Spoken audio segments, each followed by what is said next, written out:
you ever pause to consider if the daily headlines truly capture the full picture of global conflicts?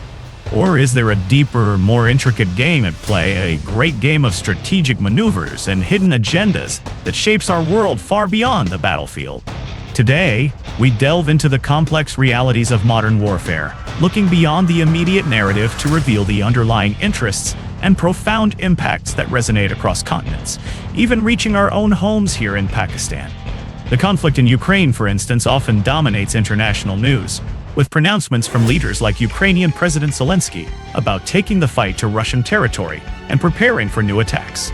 These are powerful statements designed to rally support and project strength. Yet, when we look closer, reports from the ground often paint a different picture. One of exhausted forces, dwindling resources, and a steady, albeit slow, advance by Russian troops.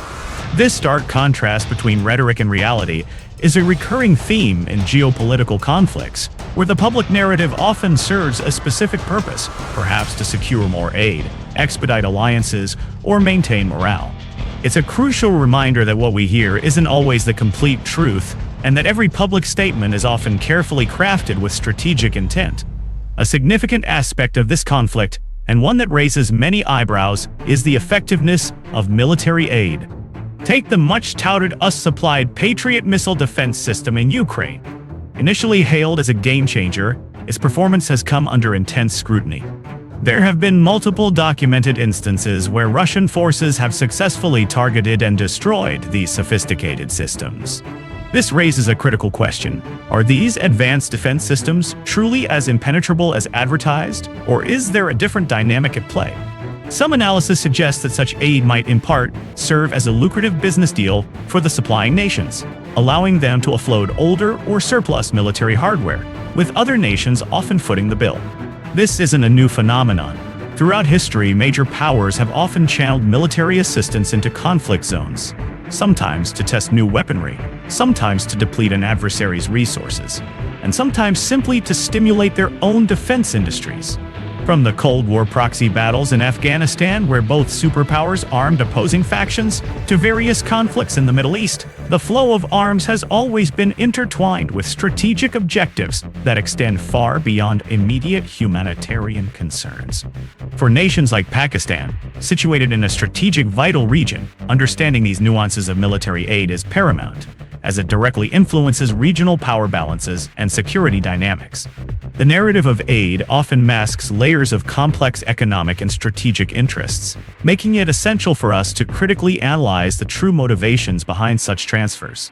On the other side of the equation, Russia's military strategy in Ukraine has been described by some as remarkably effective, particularly in its ability to suppress Ukrainian air defenses.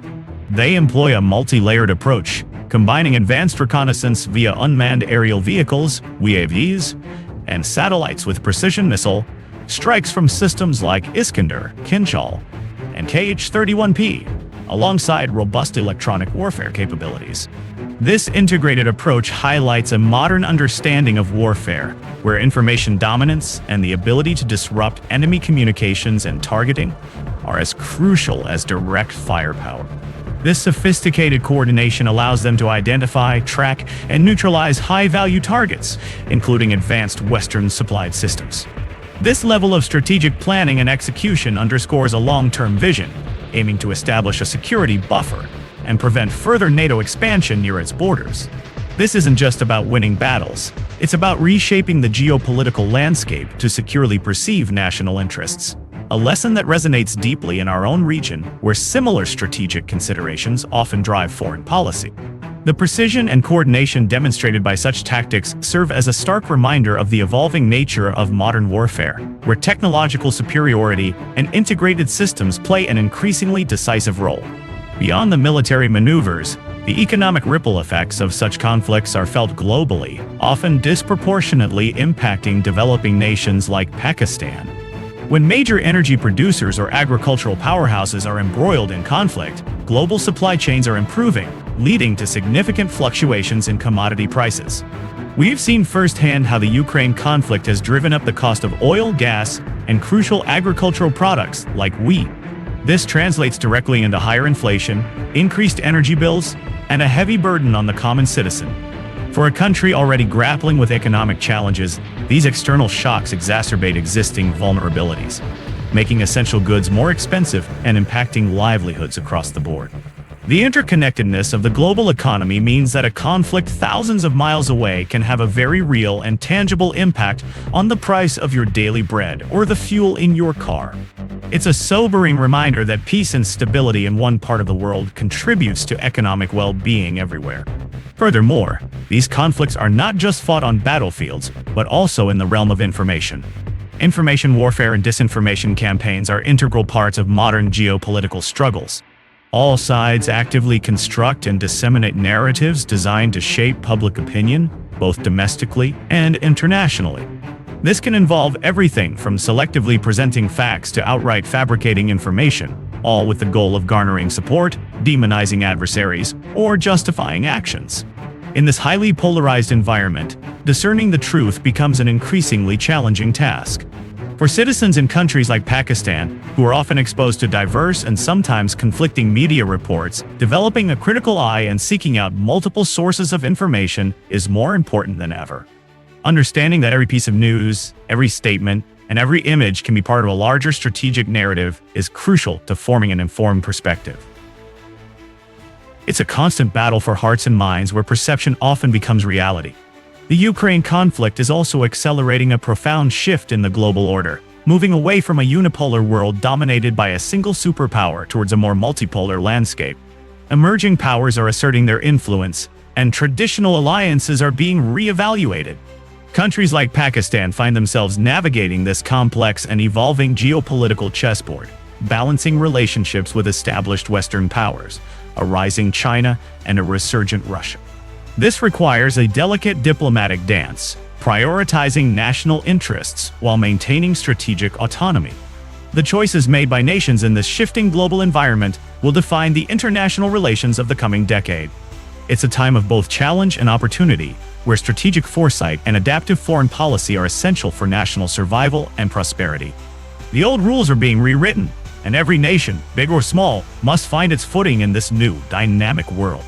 Ultimately, the true cost of these geopolitical chess matches isn't just measured in military hardware or territorial gains, but in the silent suffering of millions and the fundamental reshaping of global power dynamics, often far from the immediate battlefields themselves.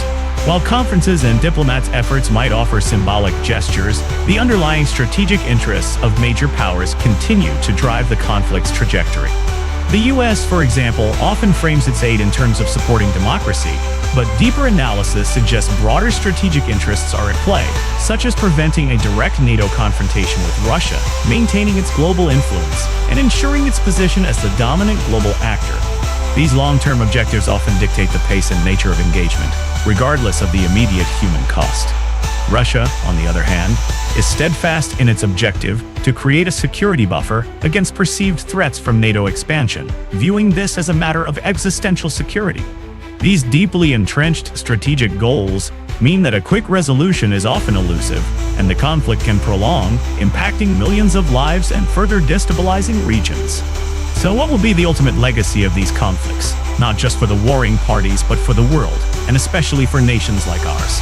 It compels us to look beyond the superficial narrative and delve into the intricate web of geopolitical interests, economic pressures, and the human toll that defines these monumental events. Understanding these deeper layers is not just an academic exercise.